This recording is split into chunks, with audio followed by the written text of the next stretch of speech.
ওই গ্লাসটা দেন। নবী সাল্লাল্লাহু আলাইহি সাল্লাম এরকম গ্লাসে যখন পানি পান করতেন তো 3 ঢোকে মানে 3 নিঃশ্বাসে পানি পান করতেন। প্রতিটা নিঃশ্বাস তিনি এই গ্লাসের ভিতরে ফেলতেন না, বাহিরে নিঃশ্বাস ফেলতেন। লা ইয়াতানাফাসু ফিল ইনা, নবীজি পাত্রে গ্লাসে নিঃশ্বাস ফেলতেন না। আচ্ছা তাহলে এখন আমি কি বুঝলাম? আমি বুঝলাম এটা যে নিঃশ্বাসটা আমি কেমনে ফেলমু এইটা পর্যন্ত আমার রাসূলের সুন্নাত, এখানে পর্যন্ত আমার নবীর অনুসরণ আমার জন্য সুন্নাত, আমার জন্য দরকার। এই জন্য এই ছোট্ট বিষয় একেবারে নিঃশ্বাসটা পর্যন্ত জীবনের সব কিছুর থেকে আল্লাহ নবীর থেকে নিদর্শন নেওয়া, দিক নির্দেশনা নেওয়া, এটা আমাদের দায়িত্ব। তাহলে এই মেরাজের এই ঘটনা আমি তো এক কথায় বললাম, ছোট্ট কথা, আপনারাও শুনছেন, আপনারা জানেনও, কিন্তু আমাদের জন্য শিক্ষা কি, আমরা কি নিলাম? অনেক কথা, আমি শুধু মোটা দাগের 2টা কথা বলতে চাই। 1 নাম্বার কথা হলো আল্লাহ তাআলা নবী সাল্লাল্লাহু আলাইহি সাল্লামকে যেই প্রেক্ষাপটে মেরাজে নিছেন ওই কথাটা বুঝাটা হলো এই, আমাদের প্রিয় নবী সাল্লাল্লাহু আলাইহি সাল্লাম কেন আল্লাহ ওনাকে মেরাজে নিলেন, এত মর্যাদা কেন দিলেন? আমাদের নবী সাল্লাল্লাহু আলাইহি সাল্লাম 40 বছর বয়সে যখন ইসলামের দাওয়াত শুরু করলেন, এই সেদিন থেকে বিরোধিতা শুরু হয়েছে। প্রথম দিনেই কি করছে? বিরোধিতা করছে। আবু লাহাব নবীজিকে মন্দ বলছে, এই বিরোধিতার সূচনাকারী। এরপরে একটানা 10 বছর 40 থেকে 50 নবীজির এই 10টি বছর মক্কার জমিনে দিবানিশি কালেমার দাওয়াত দিছেন। আর এই মক্কার কুরাইশরা, কাফেররা প্রতিনিয়ত আমাদের নবী সাল্লাল্লাহু আলাইহি সাল্লামের বিরোধিতা করছেন, ওনার বিরুদ্ধে ষড়যন্ত্র করছেন, ওনাকে অকথ্য গালিগালাজ, শারীরিক নির্যাতন, ওনার সাহাবীদের উপরে জুলুম নির্যাতন প্রতি কদম কদম বাধাগ্রস্ত করছেন। নবী সাল্লাল্লাহু আলাইহি সাল্লাম একদিনের জন্য থামেন নাই। তিনি তার মিশন, আমি সংক্ষেপে বলতেছি, কাজ করে গেছেন। 10ম বছর আইসা নবুয়তের 10তম বছর, মানে নবীজির বয়স তখন 50। 40 বছর বয়সে শুরু করিলে তো 10 বছর পরে কত? কথা বলেন। এই 50তম বছরে নবীজি সাল্লাল্লাহু আলাইহি সাল্লামের 2 জন আপনজন ইন্তেকাল করছে। একজন হলো চাচা আবু তালেব, আরেকজন হলো নবীজির স্ত্রী আম্মাজান খাদিজা রাদিয়াল্লাহু তাআলা আনহা। এই 2 জনের ইন্তেকালের পরে নবী সাল্লাল্লাহু আলাইহি ওয়াসাল্লামের উপর মক্কার কুরাইশ কাফেরদের জুলুম, নির্যাতন, অত্যাচার আগের চাইতে 10 গুণ বেড়ে গেছে। এইবার আল্লাহর নবী সাল্লাল্লাহু আলাইহি সাল্লাম 11তম বছর, নবীজির বয়স তখন 51। এই 11তম বছরের শেষে আল্লাহর নবী সাল্লাল্লাহু আলাইহি সাল্লাম পার্শ্ববর্তী তায়েফ, এই তায়েফে গেছেন নবীজির পালক পুত্র যায়েদ ইবনে হারেসা রাদিয়াল্লাহু তাআলা আনহুকে সাথে নিয়ে তায়েফে গেছেন কালেমার দাওয়াত দিতে। এখানে বেশি কষ্ট হচ্ছে, বেশি বিরোধিতা করতেছে, এই জন্য ভাবলেন তায়েফে গিয়ে দেখি। তায়েফে আল্লাহর নবী সাল্লাল্লাহু আলাইহি সাল্লাম লম্বা সময় কালেমার দাওয়াত দিছেন, কিন্তু বিনিময়ে একটি লোকও তায়েফের কালেমা গ্রহণ করেনি, বরং প্রত্যেকে দূর দূর করে নবী সাল্লাল্লাহু আলাইহি সাল্লামকে তাড়ায় দিছে। নাউযুবিল্লাহ। শেষ পর্যন্ত তায়েফের সর্দাররা তাদের বাচ্চা কাচ্চাদেরকে লাগায় দিছে। নাউযুবিল্লাহ, এই লোকটা পাগল, যত পারো পাথর মেরে তারে আমাদের তায়েফের সীমানার থেকে বের করে দাও। ছেলেরা অঝরে পাথর মারছে, পাথর মারতে মারতে আল্লাহর নবী সাল্লাল্লাহু আলাইহি সাল্লাম পাথরের আঘাতে রক্তাক্ত হয়ে তায়েফের ময়দান থেকে বের হয়ে গেছেন। তায়েফের সীমানার থেকে যখন বের হইছে, এত বেশি পাথরের আঘাত, আল্লাহর কসম বাপ, আল্লাহর নবী সাল্লাল্লাহু আলাইহি সাল্লাম হযরত যায়েদ বলেন, নবীজির পবিত্র জুতা মুবারক এবং পায়ের তালু রক্তে জমাট বাইদা এভাবে আটকায় গেছে যে আমি জুতা খুলতে পারতেছিলাম না। হযরত যায়েদ বলেন, আমি আমার শরীরের মধ্যে নবীকে জড়ায়া ধইরা নবীজির রক্ত মুবারক আমার গায়ে মাখতে লাগলাম, আর আমি চোখের পানি ফেলতেছিলাম যে ইয়া রাসূলুল্লাহ, ওই জাতির কি হবে যে জাতি তাদের নবীকে এইভাবে রক্ত ঝরিয়েছে, এইভাবে রক্ত ঝরিয়েছে। আল্লাহর নবী সাল্লাল্লাহু আলাইহি সাল্লাম এই রক্ত মাখা দেহ নিয়ে তায়েফের সীমানা থেকে বের হয়ে নাখলা একটি জায়গায়, একটি খেজুর এবং আঙ্গুরের বাগানে আশ্রয় নিছে। এইখানে আশ্রয় নিয়া আল্লাহ নবী সাল্লাল্লাহু আলাইহি ওয়াসাল্লাম যখন রক্ত মাখাই দেহ নিয়ে বসছেন, তখন নবী সাল্লাল্লাহু আলাইহি ওয়াসাল্লাম রাত্রি গভীরে ওই দিন এই রক্তাক্ত দেহ শরীর নিয়ে রাত্রিবেলা খুব কাঁদছেন নবীজি। কিতাবের মধ্যে আছে কাঁদতে কাঁদতে নবী আল্লাহ তাআলার কাছে দোয়া করছেন, লম্বা একটা দোয়া করছেন। অনেক বড় দোয়া আছে হাদিসের কিতাবে। এই দোয়ার মধ্যে একটা কথা আছে, আল্লাহ নবী সাল্লাল্লাহু আলাইহি সাল্লাম চোখের পানি ফেলতে ফেলতে মনের আবেগে আল্লাহ পাককে বললেন, ইলা মান তাকিলনি, আয় মাওলা কার কাছে আমারে পাঠাইলেন, কার কাছে পাঠাইলেন? এ কেমন উম্মতের কাছে পাঠাইলেন যে তাদের নবীকে এইভাবে পাথর মারে? আমি তাদেরকে আপনার দিকে ডাকলাম আর তারা আমার এইভাবে পাথর মারলো, এইভাবে পাথর মারলো। আল্লাহ নবী সাল্লাল্লাহু আলাইহি সাল্লাম বললেন, মাওলা আমারে কি কোনো অপরিচিত লোকদের কাছে পাঠাইলেন? আমার উম্মতের কাছে না, নাকি অন্যের কাছে পাঠাইলেন? আবার বললেন, মাওলা আমারে কি কোনো দুশমনের কাছে পাঠাইলেন, যাদের উপরে আমার কোনো ক্ষমতাই কার্যকর হলো না, আমার কোনো কথাই প্রভাব ফেললো না? এরকম অনেক কথা বলছেন নবীজি, লম্বা মনের আবেগ এগুলো বলছে। মজার একটা কথা শুনেন, আমার এটা বলার উদ্দেশ্য হলো শিক্ষণীয় একটা বিষয় আমাদের জন্য, যে এই কথাগুলো বলে, ওই যে আমি একটা কথা বলছি যে আমরা বলেই যাব, আল্লাহর কথা বলেই যাব, আমরা বিদআতের বিরুদ্ধে বলেই যাব, আমরা গুমরাহির বিরুদ্ধে বলেই যাব। এই যে একটা কথা আছে, এইখানে নবীজি একটা কথা বলছে রাত্রি গভীরে, মাওলা আমি আপনার কাছে আমার মনের আবেগে এগুলো বললাম, তবে আমার একটা কথা মাওলা, আপনার কাছে আমি শুধু এতটুকু আবদার করি, ইনলাম তাকুন আলাইয়া গাদাবুন ফালা উবালি। এই কথাইটা নবী বলছে, আয় মাওলা শুধু এতটুকু বলেন যে আপনি আমার উপরে নারাজ হন নাই, আপনি আমার উপরে রাগ করেন নাই। যদি বলেন আপনি নারাজ না, ফালা উবালি, অতএব আমি আর কোনো কিছুতে পরোয়া করি না। এবার আমার পক্ষে কে বিপক্ষে কে, গ্রহণ করলো কয়জন, বিরোধিতা করলো কয়জন, পাথর মারলো কয়জন, আদর করলো কয়জন, এটা আর আমার দেখার বিষয় না। আমার দেখার বিষয় হলো আপনি অসন্তুষ্ট কিনা। যদি বলেন আপনি অসন্তুষ্ট না, ফালা উবালি, আমি আর কোনো পরোয়া করি না। আপনি খুশি, আমার চলবে, আপনি রাজি থাকলেই চলবে। আল্লাহ তাআলা গ্রহণ করা এটা বড় বিষয়। করলাম তো অনেক কিছু, বানাইলাম তো অনেক কিছু, কিন্তু মহান আল্লাহ পাক রব্বুল আলামিন গ্রহণ করলেন না, কবুল করলেন না, তত লাভ হলো।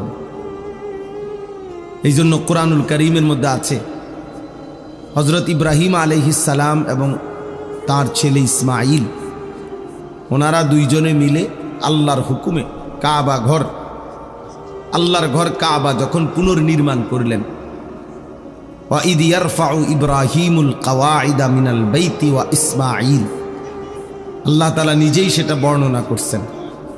ইব্রাহিম এবং ইসমাইল আল্লাহর ঘর কাবা পুনরায় তৈরি করলেন আল্লাহরই হুকুমে। সমস্ত কার্যক্রমটা আল্লাহর হুকুমে, আল্লাহ পাক দিক নির্দেশনা দিয়েছেন। জিব্রাইলের উপস্থিতিতে কাবা ঘর পুনর্নির্মাণ করছেন। তো এরপরে যখন কাজটা শেষ হয়েছে, আল্লাহর ঘর নির্মাণ, তখন কোরআনে আছে যে ইব্রাহিম আলাইহিস সালাম আল্লাহ তাআলার কাছে দোয়া করছে। এই দোয়ার মধ্যে বলছেন, রব্বানা তাকাব্বাল মিন্না ইন্নাকা আনতাস সামিউল আলিম। এই কথাটা বলতে চাচ্ছি। ইব্রাহিম আলাইহিস সালাম বললেন, আল্লাহ আপনি আমাদের এই খেদমতটুকু কবুল করে নেন। রব্বানা তাকাব্বাল মিন্না, আপনি কবুল করে নেন। এই যে কথাইটা, এটা হলো বড় বিষয়, যে আল্লাহ আপনি আমাদের এই আপনার ঘর নির্মাণের এত বড় মহান খেদমত। তো খেদমত তো অনেক বড়, ঠিক আছে বুঝলাম, কিন্তু আপনি গ্রহণ করলেন কিনা সেটা হলো দেখার বিষয়। এই জন্য আল্লাহর কাছে আলাদাভাবে দোয়া চাইছে, আল্লাহ আমাদের এই খেদমতটুকু তাকাব্বাল, আপনি গ্রহণ করে নেন, আপনি গ্রহণ করে নেন। এই জন্য আমরা প্রত্যেকে নিজেদের সমস্ত নেক আমলের ক্ষেত্রে আল্লাহ তাআলার কাছে দোয়া করা বেশি বেশি, যে আল্লাহ আপনি গ্রহণ করে নেন, আপনি কবুল করে নেন। এটা মুমিনের জন্য, ইমানদারের জন্য বড় বেশি জরুরি। খুব বেশি পরিচিতি অপরিচিতি এটা কোনো বিষয় না। কাউরে কেউ অনেক মানুষ চিনে, কাউরে কম মানুষ চিনে, এর মধ্যে আহামরি তেমন কিচ্ছু আসে যায় না। একজন মনে করেন 10,000 মানুষের সামনে বয়ান করলো, আরেকজন 10 জনের সামনে, কোনোটাই সফলতা ব্যর্থতার কিছু নেই। 10,000 শ্রোতা হইলে উনি সফল, 10 জন হলে উনি ব্যর্থ, এমন কিছু না। কোরআন সুন্নাহ ইসলামের দৃষ্টিতে এটা কোনো বিষয় না। ইসলামের দৃষ্টিতে মূল বিষয় হলো আল্লাহ তাআলা গ্রহণ করা, আল্লাহ তাআলা কবুল করা। 10,000 মানুষ 10 লাখ মানুষের সামনে বলল, কিন্তু মহান আল্লাহ পাক কবুল করলেন না, তো কোনো লাভ নেই। আবার 10 জনকে বলছে, একজনকে বলছে, আল্লাহ তাআলা গ্রহণ করে নিয়েছেন, সেটা বহুতই দামি, সেটা বহুতই উঁচা খেদমত। এই জন্য পরিচিতি অপরিচিতি জনপ্রিয়তা এগুলো কোনো বিষয় না, বিষয় হলো আল্লাহ তাআলা গ্রহণ করা। কোরআন শরীফে মনে করেন 25 জন নবী রাসূলের নাম আছে, 25 জন। কতজন? তো নবী রাসূল কি মোট 25 জন? তো বাকিদের নাম কি? পৃথিবীর অন্যান্য কিতাবের মধ্যেও এই নবীদের নাম নাই, আরও নাই তো শতখানিক মিলাইলেও কষ্ট হবে। সব মিলাইয়া 100-200 নবীর নাম খুঁজে বের করা কঠিন হবে। তো মনে করেন 100 নাহলে 200-300 পাইল নাম, তো নবী রাসূল কি 300? তো 1,24,000, 2,24,000 নবী রাসূল, কিংবা তার চাইতে বেশি কম হতে পারে। তো এই লক্ষের চাইতে বেশি নবী এবং রাসূলের নাম পৃথিবীর কারো কাছে জানা নাই, কোনো কিতাবে নাই, উল্লেখ নাই। তো ওনারা ব্যর্থ, কি বলেন? এইটা আমি বুঝাইতে চাই, এটা কোনো বিষয় না। আল্লাহ তাআলা নবী সাল্লাল্লাহু আলাইহি সাল্লামকে হজ করতে বলছেন। তো নবীজি যখন হজ করছেন 10ম হিজরিতে বিদায় হজ, 1.25 লক্ষ সাহাবীর সামনে বিদায় হজ্জে এরকম ভাষণ দিয়েছেন আরাফাতের ময়দান। 1.25 লাখ কত? 1,25,000। তো পৃথিবীর কোনো কিতাবে 10,000 সাহাবীর নামও নাই, 5,000 সাহাবীর নামও নাই, একেবারে বাড়ি চালান দিয়েও পাওয়া যাবে না। বুঝছেন নাই কথাটা? পাওয়া যাবে না। তাইলে অল্প কিছু সাহাবীর নামই আছে কিতাবের মধ্যে, তাহলে এই লক্ষের চাইতে বেশি সাহাবী যাদের নাম পৃথিবীর কোনো কিতাবে নাই, কেউ জানে না, তো ওনারা সবাই ব্যর্থ, এই কথাটা বুঝতেছে। এই জন্য আমাদের জীবনের কর্তব্য হলো আমরা এই কথা দিল থেকে ভাবা যে আল্লাহ গ্রহণ করা, আল্লাহ গ্রহণ করা, আল্লাহ গ্রহণ করা। আল্লাহ তাআলা যেন নারাজ না হয়, আল্লাহ যেন সন্তুষ্ট হয়, এটা বড় বিষয়। কোরআনুল কারীমের মধ্যে আছে, আল্লাহ তাআলা বলেন ওয়ারিদওয়ানুম মিনাল্লাহি আকবার।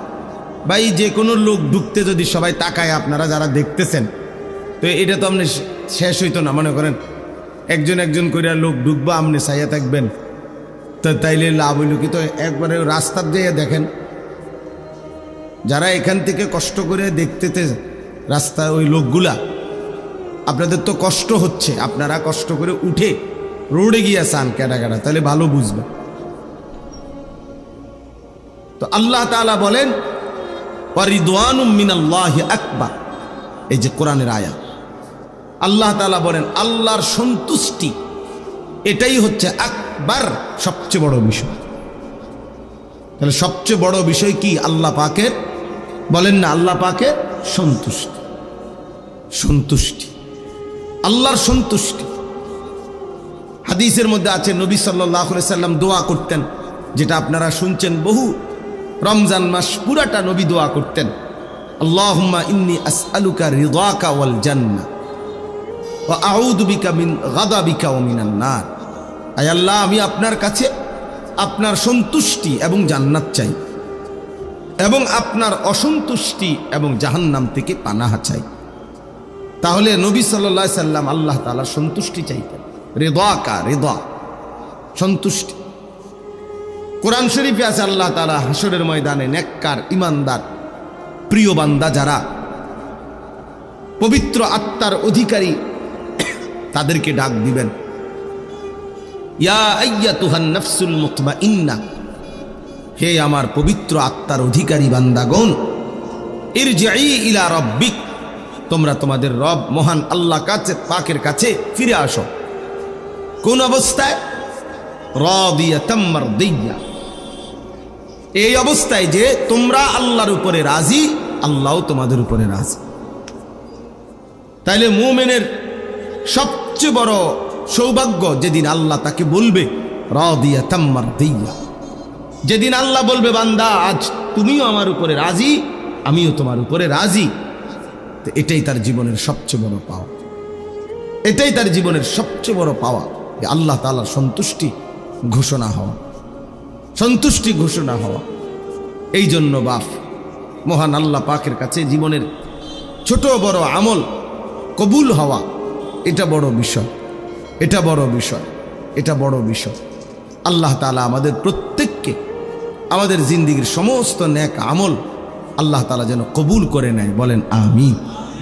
এই নামাজ পড়েন, রোজা রাখেন, দান সাদকা করেন, জিকির করেন, তিলাওয়াত করেন, আল্লাহর কথা বলেন, শুনেন, এই সব কিছুর মধ্যে মূল মাকসাদ আল্লাহ যেন গ্রহণ করে। দুইটি জিনিস ইবাদত কবুল হওয়ার জন্য বাধ্যতামূলক, জরুরি, লাজেম, এই দুই জিনিস থাকতেই হবে। এক নাম্বার হলো আমলটি কোরআন সুন্নাহর আলোকে বিশুদ্ধ হওয়া। আমল করছেন, নামাজ পড়ছেন, ঠিক আছে, আপনিও মনে করছেন নামাজ, আমিও দেখছি আপনি নামাজ পড়ছেন, কিন্তু সূরা কেরাত অশুদ্ধ, ফরজ গোসল আদায় হয় নাই, ওযু সুন্নাত মোতাবেক হয় নাই, রুকু সেজদা ঠিক মতো হয় নাই, আপনি আত্তাহিয়াতু তাশাহুদ ঠিক মতো পড়েন নাই, পারেন না, অশুদ্ধ। তাহলে বাহ্যিক দৃষ্টিতে যদিও দেখা গেছে আপনি নামাজ পড়ছেন, কিন্তু সেটা আসমানওয়ালা রবের কাছে পৌঁছবে না, কবুল হবে না, কবুল হবে না। অশুদ্ধ ব্যক্তি, অশুদ্ধ নামাজ।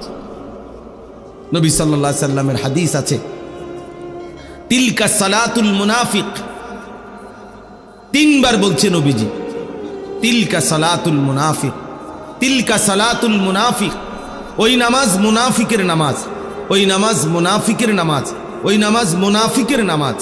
কামা ফানাক্কারা আরবাআন লা ইয়াযকুরুনাল্লাহা ইল্লা কালিলা, যে ব্যক্তি দাঁড়াইলো আর 4 রাকাত নামাজ পড়লো, কেমন দাঁড়াইলো আর 4টা ঠোকর মারলো, ভালোভাবে আল্লাহর জিকিরগুলো, নামাজের তসবিহাতগুলো আদায় করলো না, আল্লাহ রসুল বলছে, কসম, হাদিস এটা, যে নবীজি বলছে এটা মুনাফিকের নামাজ, মুনাফিকের নামাজ, মুনাফিকের নামাজ।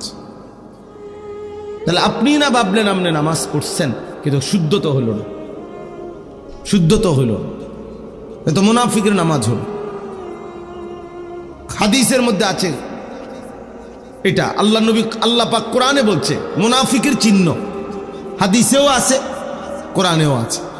কোরআন শরীফে আল্লাহ তাআলা বলেন মুনাফিকের প্রথম চিহ্ন কি, কোরআনে আল্লাহ উল্লেখ করছেন, ওয়া ইযা কামু ইলাস সালাতি কামু কুসালা। মুনাফিকের প্রথম চিহ্ন, মুনাফিক তারা যারা নামাজ আদায় যখন করে অলস ভাবে, নামাজ পড়ে না, এটা না, নামাজ পড়ে না তে তো কোনো বাদে, তারে কোনো গণাতে ধরে না কেউ, ইসলামে বেনামাজিরে কোনো গণাতেই ধরে না। এটা কোনো মানুষও না, পায়জামাও না, এটা কোনো প্লাস্টিকও না, এটা কোনো জাতও না, অজাতও না, এটা কিচ্ছুই, পাগলও না, ছাগলও না, এটা বাদ, এটা একেবারে বাদ গেছে। বেনামাজি তার কোনো তুলনা নাই। আমি সবসময় বলি বেনামাজির কোনো তুলনাহীন, তার কোনো মানুষের সাথেও তুলনা নাই, গরু ছাগলের সাথে, কুকুর বিড়ালের সাথে, জন্তু জানোয়ারের সাথেও তার কোনো তুলনা নাই। কারণ তারে যদি মানুষের সাথে তুলনা হবে না, কারণ মানুষকে আল্লাহ বানাইছে ইবাদতের জন্য, তো সে যেহেতু ইবাদত করে না, তো সে মানুষ না। তারে জানোয়ারের সাথেও তুলনা দেওয়া যাবে না, কারণ জানোয়ার প্রতিবাদ করে বলবে আল্লাহ আমার সাথে তারে তুলনা দিল কেন, আমারে তো আপনি সেজদা দিতে বলেন নাই, এই জন্য আমি কুকুর সেজদা দেই নাই, কিন্তু অরে তো আপনি সেজদা দিতে বলছেন, তবুও সে দিচ্ছে না, তো আমার লগে তার বলল কেমনে? কথা বলেন নাই? কুত্তারে তো সেজদা দিতে কয় নাই, গরুরে তো বলে নাই, তাইলে বেনামাজি মানুষের লগেও তার তুলনা হয় না, ছাগলের লগেও তার তুলনা হয় না, কুকুর বিড়ালের সাথেও তার তুলনা হয় না, তার কোনো তুলনা নাই। হে তুলনাহীন, হে কি বলে হেরে হেরে জিঙ্গান, তুই কি তা তুই কর। আমি কি লেগে করতাম? আমি টোয়া পাই না, তোমারে কি করতাম? তোমারে কি প্লাস্টিক করলে ভালো হয়, না পলিথিন করলে ভালো হয়, না হাফ প্যান্ট, না ফুল প্যান্ট? আমি এটা পাই না, না পাইলে আমি করতে পারি। আপনি কি আমার জোর করে কয়বেন? আমি তো জানি না। এই জন্য বেনামাজির কোনো পরিচয়ই নাই। তো নামাজ পড়ে কিন্তু অলস ভাবে, খামখেয়ালি করে, আল্লাহ বলছে এটা মুনাফিক, এটা মুনাফিক।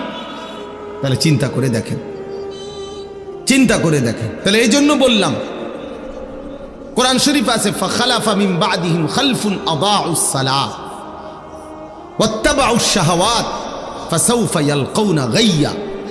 আল্লাহ বলেন একদল উত্তরসূরি হবে যুগে যুগে নিকৃষ্ট, একদল প্রজন্ম হবে যুগে যুগে নিকৃষ্ট প্রজন্ম। প্রত্যেক যুগে কিছু জেনারেশন এমন হবে যারা নিকৃষ্ট জেনারেশন। তারা কারা? যাদের দুইটা অভ্যাস, এক আদাউস সালাহ, তারা প্রতিনিয়ত তাদের নামাজকে নষ্ট করে দেয়। এখানেও নামাজ পড়ে না, এটা না, তাফসীরে মাআরিফুল কোরআন এটার ব্যাখ্যা আছে। নামাজের যত হুকুম আহকাম এগুলো যথাযথভাবে আদায় করে না, আদায় করে না, এটাকেই বলে নামাজকে নষ্ট করে দেয়। ওয়াত্তাবাউশ শাহাওয়াত, এবং নিজের মনের ইচ্ছা মতো চাহিদা মতো চলে, নিজের মনে যা চায়, শাহওয়াত মনের কামনা বাসনা, মনের ইচ্ছা আকাঙ্ক্ষাকেই শুধু অনুসরণ করে। আল্লাহ বলেন এমন নিকৃষ্ট প্রজন্ম, প্রত্যেক যুগের এই নিকৃষ্ট মানুষগুলোকে আমি আল্লাহ জাহান্নামের সবচেয়ে নিকৃষ্ট গর্ত, সবচেয়ে বেশি আযাবের গর্তের নাম হলো গাই। এই গাই নামক গুহার মধ্যে, গর্তের মধ্যে জাহান্নামে তারে ছুঁড়ে মারবে। ফাসাউফা ইয়ালকাউনা গাইয়া। তাইলে আল্লাহ তাআলা বলছেন বাপ, যে নামাজ নষ্ট করে, সুন্দরভাবে নামাজ পড়ে না, সে নিকৃষ্ট জেনারেশন। কোন রকম বললে হইতো না। আমরা আমাদের দেশের সাধারণ আও মাইতো না চাই হুজুর, আমরা কোনো আপনার লগে ফাটতাম না, আপনার গমতো কোনো রকমে আল্লাহ বিল্লাহ করে কুদুর কবরে না যাও কা। আপনার কে বলছে কোন রকমে কবরে যাইতে? আপনার কোন রকমে দুনিয়ার থাকেন, আরো দুগা আপেল খাইতেন পারবেন।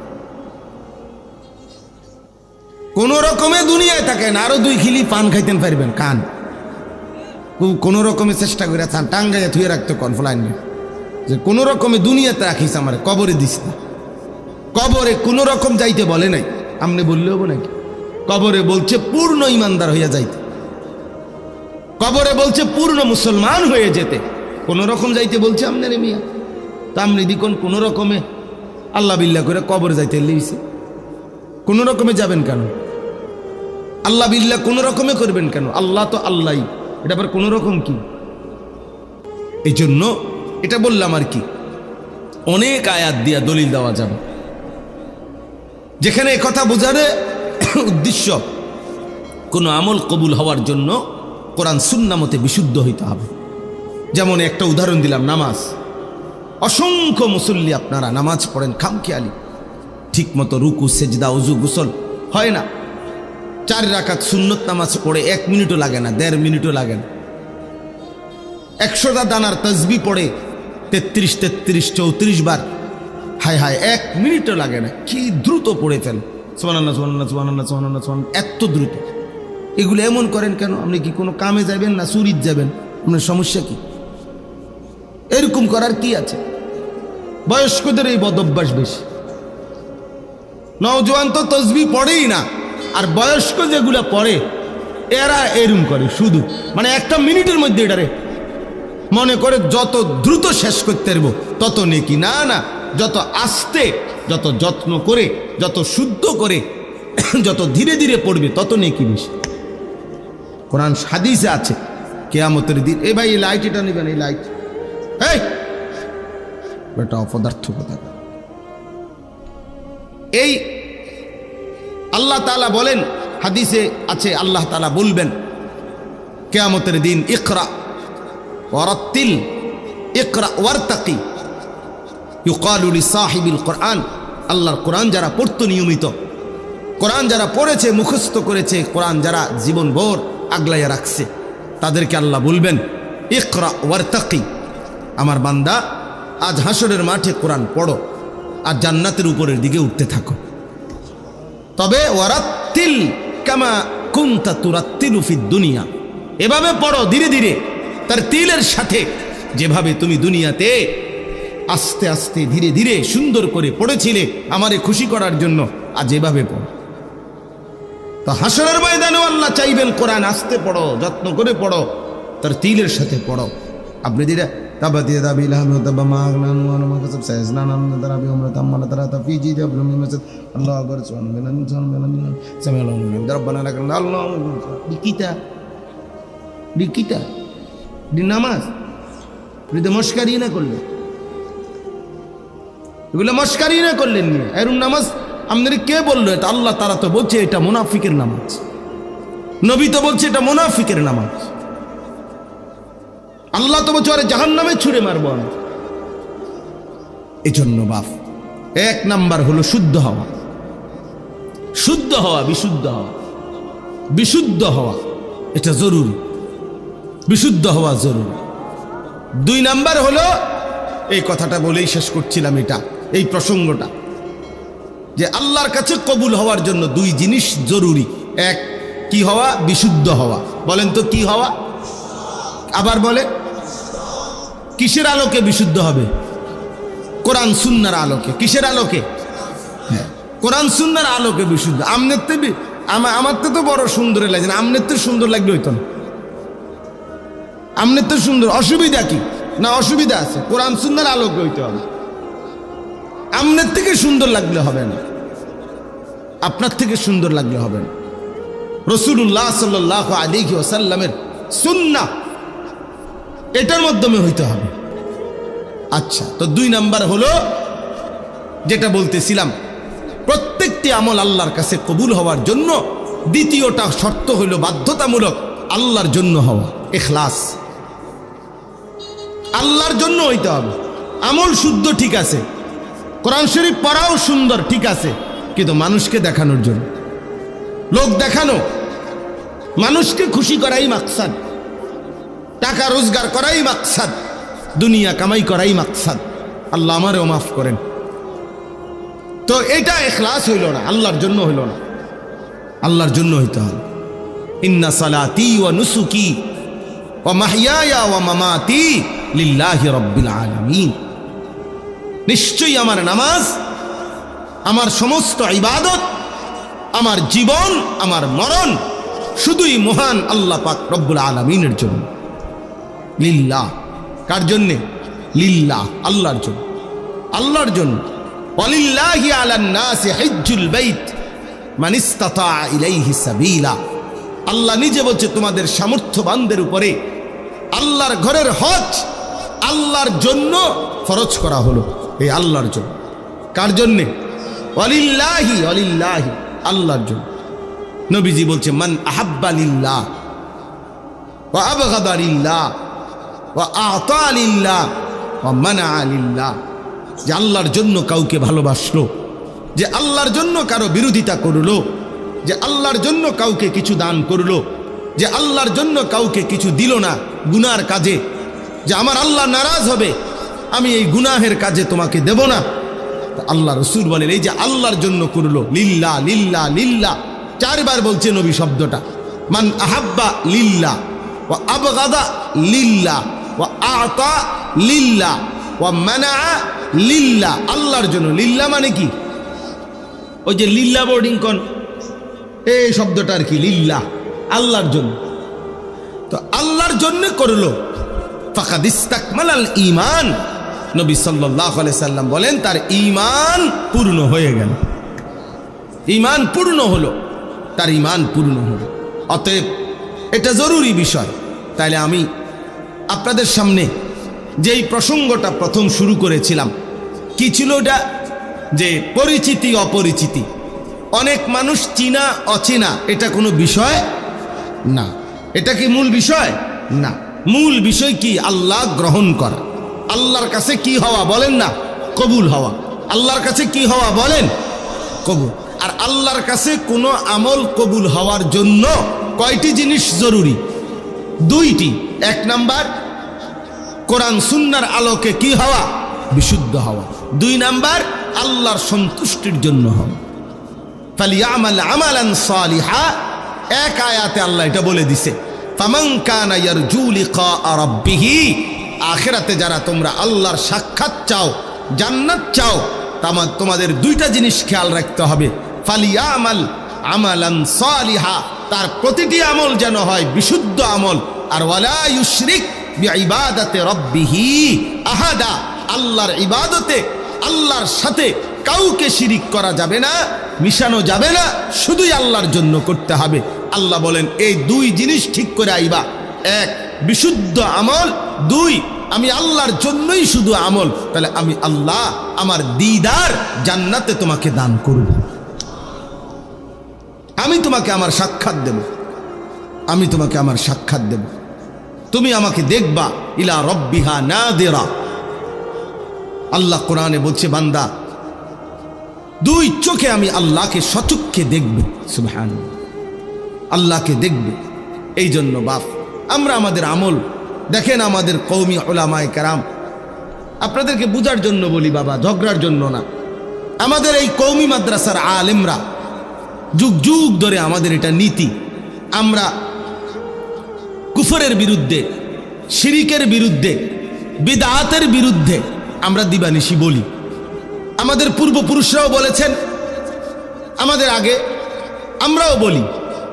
আমরা বিশ্বাস করি যে কোরআন সুন্নাহর খিলাফ কোনো কাজ আখিরাতে কাঙ্ক্ষিত কোনো ফলাফল আনবে না, ফলাফল আনবে না। যত সুন্দরে লাগো, একের মানুষের ডুইলে ফেরা যাক, মানুষের একের কাইন্দা গইরে এলাক, শিক্ষার যোগ মানুষ বলে যে না, মানুষ একের শিক্ষারে মাথা আলগি দিয়ে লাইছে বা রাস্তা আলগি দিয়ে লাইছে, না, শিক্ষার দিলে হইতো না, মানুষ গইরাইলে হবে না, কোরআন সুন্নাহ মতো হইতে হবে, কোরআন সুন্নাহ মতো হইতে হবে। এইটা আমরা বলি। এই জন্য আমরা অসংখ্য বিষয়ের ক্ষেত্রে আমরা এটা বলি যে এটা শিরিক। আমরা অনেক আমলের ব্যাপারে বলি যে এটা বিদআত, আর তখনই আমরা গালি শুনতে হয়। কিন্তু আমাদেরও সিদ্ধান্ত এটা, আমার কিছু করার নাই। আপনি আমারে গাইলান নইলে কইনান, কিন্তু আমাকে তো বলতেই হবে। এটা আমাদের ইলমের জিম্মাদারি, এটা আমাদের ইলমের আমানত। কিছুই করার নাই আমাদের। বিশ্বাস করেন আসলেই কোনো উপায় নাই, কোনো উপায় নেই। যেটা সুন্নাত না, যেটা রাসূলুল্লাহ সাল্লাল্লাহু আলাইহি ওয়াসাল্লামের তরিকা না, যেটা সাহাবায়ে কেরামের তরিকা না, আমরা এটা বেদাত বলেই যাব। আপনি আমারে কি কইছেন গাল্লি দিয়া, এটা আমার শোনার দরকার নেই। আপনি কোন আমারে ওহাবি, ওহাবির আব্বা, ওহাবির চাচা, ওহাবির শালা, ওহাবির দুলাভাই, ওহাবির খালু, ওহাবির দাদা, ওহাবির স্বাস্থ্য ভাই, ওহাবির বঞ্জামাই, তুই যেটা মনে করি এটা কবে না, তুই বেটা, তুই কবে না, তারও